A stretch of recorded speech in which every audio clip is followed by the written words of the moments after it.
check out what I just got. Little Czech L39 jet.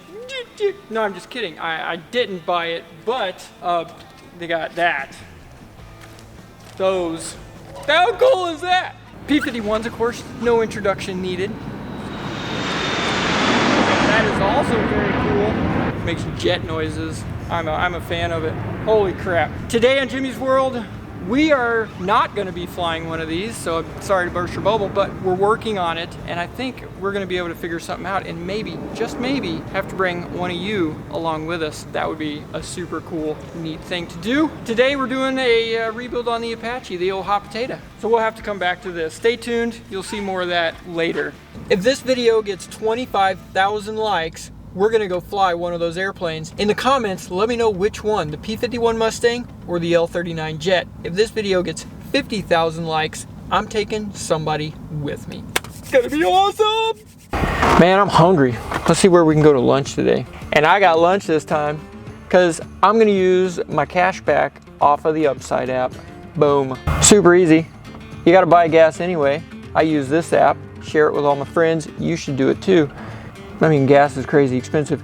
Dude, the other day I saved like $1.25 a gallon. That was fantastic. Let's see, how much money have I got racked up? 85 bucks. That's what I'm talking about. Mostly with gas, but they partner with the restaurants and all kinds of stuff. And it's a pretty good deal. So let's go get a gift card here. This is the first time I'm doing gift card. Or we can cash out. If we just want to be like, I just want that money deposited into my bank. Boom, right into the bank.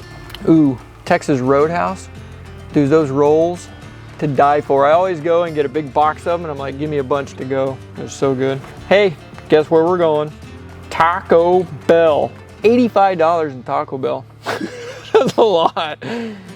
Let's do 20 bucks in Taco Bell. 20 bucks, Taco Bell. Payment is being processed. Digital gift card will be sent within 24 hours. Enjoying Upside? 5-star. Submit. It's Jimmy World approved. Download the free Upside app or click on the link in the description below. Use the code Jimmy's World. Bam! Save yourself $5 off your first purchase of $10 or more. I'm gonna go use my gift card because we're going to Taco Bell for lunch. Let's go! Welcome back to Jimmy's World Special Edition Broken Airplane episode. That's basically every edition. We fix airplanes here. I got Dr. Phil down there. We got Grizzly over there. Everybody's favorite duo here. Today, we are doing the annual inspection on this, my 1957 Piper Apache. It's called the Hot Potato because we have the souped up high horsepower version with more BTUs under the hood here. 180 of them to be exact. And somebody out there in YouTube world, because I've had it for sale for a while, somebody out there actually wants to buy it. Okay. We're doing the inspection on it. Now every year, regardless of the airplane and what it's used for, it has to go through an annual inspection. Each airplane is different, but it all basically is you take all of the panels apart and you have to inspect every system. You have to inspect the propeller, you have to inspect the engine, you have to inspect the engine systems, the landing gear, all of your cables that control all of the, like this is a rudder cable here, so you got to do all your inspections on this. You got to take all the interior out of it so you can get to everything. You take the whole airplane, all the panels off of it so you can see and inspect and make sure everything is functioning safely. And we already knew that there's a handful of little bits and pieces that we wanted to get fixed on this, and that's what we'll be doing as well, especially before it goes to its new owner all the way in California. I know, it's weird. I brought the Silver Bullet back from there. That was an epic trip and I loved it. And now this one is going back to there, so it's a trade program is what I'm saying. We're gonna be doing the same inspection on Cameron in the next couple of episodes, because if you'll remember, I bought that from Tucson, Arizona and flew it out last Christmas, which again was just the most fun adventure ever. I loved it, and Byron is a rock star. The guy that built that airplane just did a fantastic job. So well done, Byron, and it's been flawless ever since, till I started messing with it and then I broke it, but that's a different story. So that airplane, we should be able to get it done if we're not going to change or have any major issues in one day. And it's just a lot simpler of an airplane, and it's experimental. The difference between experimental and certified basically boils down to money. This one, you can charge and use it to generate income like at a flight school or if you're chartering or something like that. The Lance Air experimental, not so much. That's really where it boils down to. Yes, there's some minor differences and all that kind of stuff. And I'd love to know from the keyboard warriors, what is the difference between using a certified and experimental as far as, you know, all those details. That'd be an interesting read. What's the goal for today? Are we gonna try to get the landing gear? Get it up, get the landing gear looked at. Are we gonna try rebuilding those hydraulic cylinders today? I've got all the seals for it, so Okay. what I may do is while I'm working that, I may give you cap and plugs and let you take that actuator out. Okay. We can tear it down from there. Already got grease on me and I haven't even started anything. Gross. Got my tool bag. Really the only thing you need is a hammer. All right, Phil, I'm ready to work. If anybody gets that, it's gonna be you. That's what he needs right there. Boom. Hey Phil, how long were you in? 20 years and 5 days. Wow, what'd your rank when you retired? E7, master. Master Sergeant Bracken.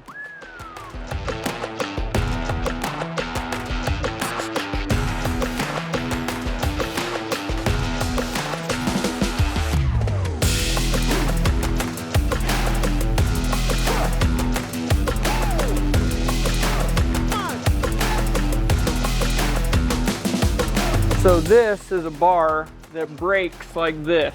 Where that hydraulic ram is, it holds it like this down, and whenever you lift the lever, it goes and pulls it up like that, and that's what the hydraulics hold it up. So if you lose hydraulic pressure, it goes and locks down. In theory, the way it's supposed to work, and that's the way it should work. All right, there's one. Bada bing, bada boom. And yes, I know it's a paper towel, and yes, it's not good on paint, but you know, this is a really old airplane with really old paint that is clearly been through several battles, and I don't think a paper towel is the least of its worries. So what we're testing is to make sure it goes from there inside where the lead touches to the spark comes out of it. Yeah. And it should do this. It goes from there to there. That's good. Green is good. There to there, red is bad. Means we have a bad spark plug. That's a 15-year-old plug, though.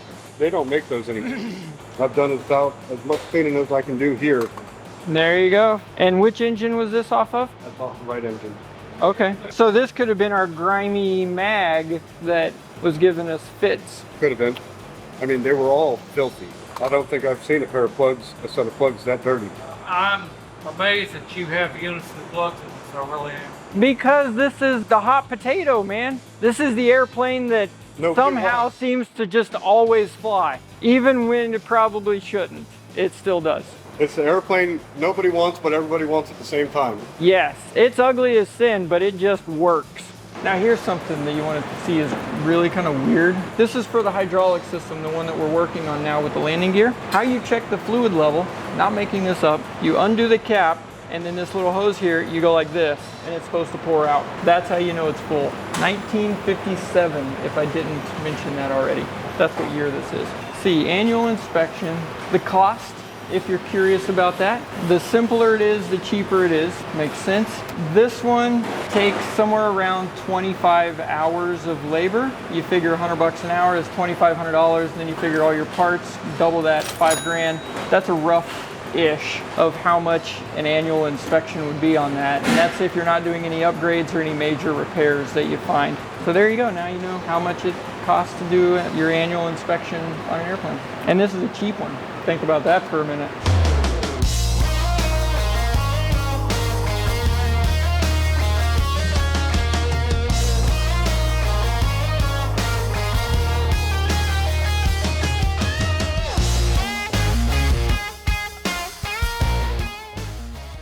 Torque with the calibrated shoulder pops right at 65 inch-pounds. Pretty much dead on. He's pulling out all the stops on this one. We're using the real expensive, fancy stuff.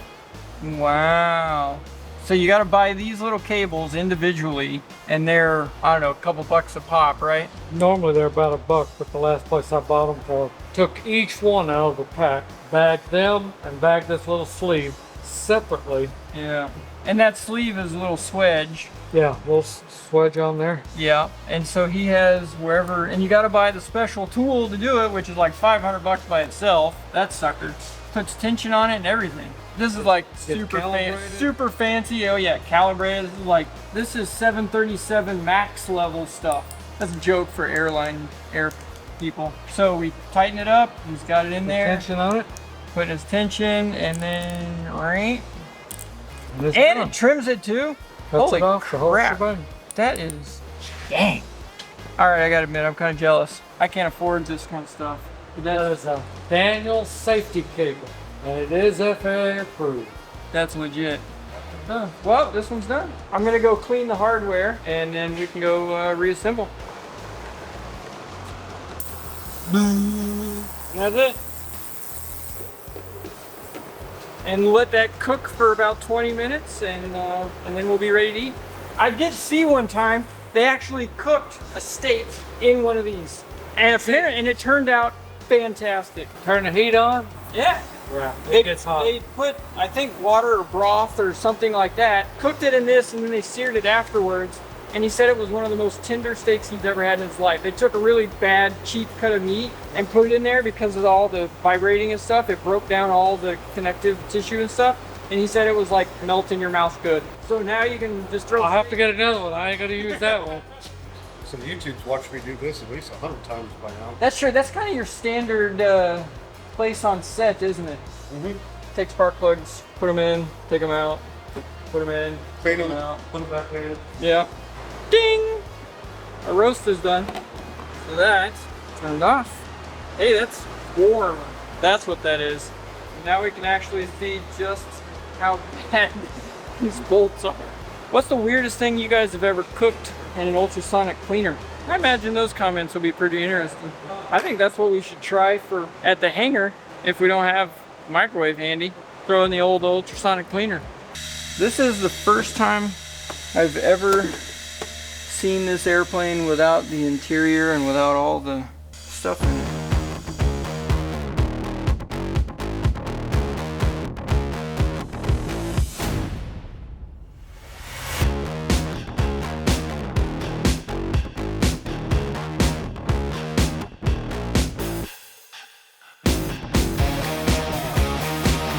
I can't get them until after the first of the year. About $1,100 a piece. That's to replace them, right? That's the overhaul.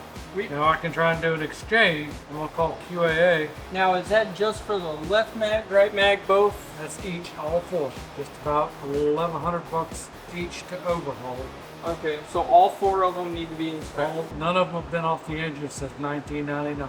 There's no documentation that they've ever been removed and reinstalled. Wow. Okay. They're about 200 to 300 hours past the 500-hour inspection. I'm thinking You want to go with your... could be time to upgrade is what I'm thinking. We might have, well, these are like combing, so we can go with the EIS, which is they're made by Surefly, it's the same mag. But the difference that I learned is with the EIS, you don't have to put the vacuum advance, the tube on there for the manifold pressure, because it's built into the hardware of it. So it's the RPM. But I mean, it does the same function as those.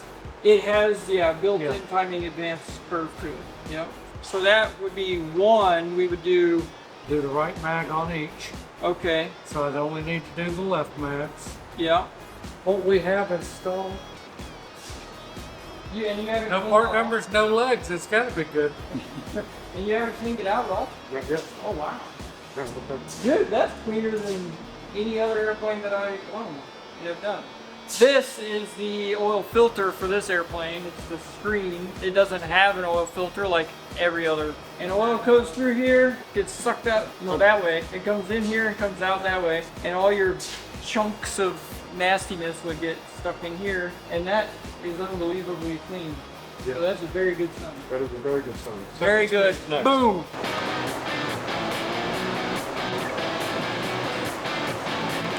The right tool.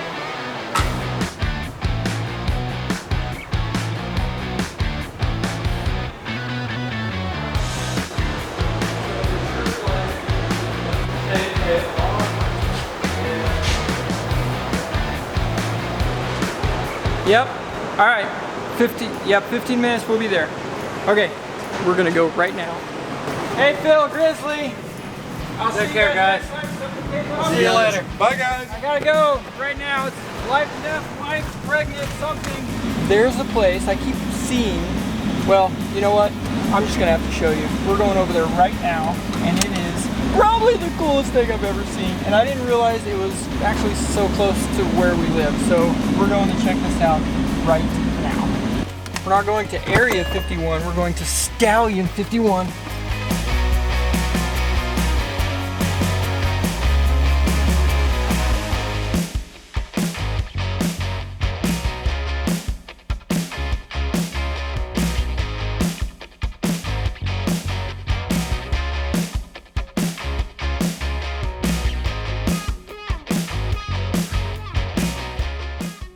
We're at Stallion 51 here in Kissimmee, Florida. You can go to their website, stallion51.com, original. And you can do, for insurance and legal purposes, we have to call them orientation flights. They have a T6 as well, which is kind of cool. You'll be seeing some of my T6, and it's not going to be on fire this time. Hopefully in the next couple of months we should have it all finished and flying again, so now we can be flying that. And that would be super neat with Wings of Compassion. Maybe we can find some military guys, go out and say thank you for your service, hop in the seat and have some good times in it, right? Do my first ever barrel roll was in a T6, and that was kind of neat. That was fun. We're gonna be back. This is definitely happening again.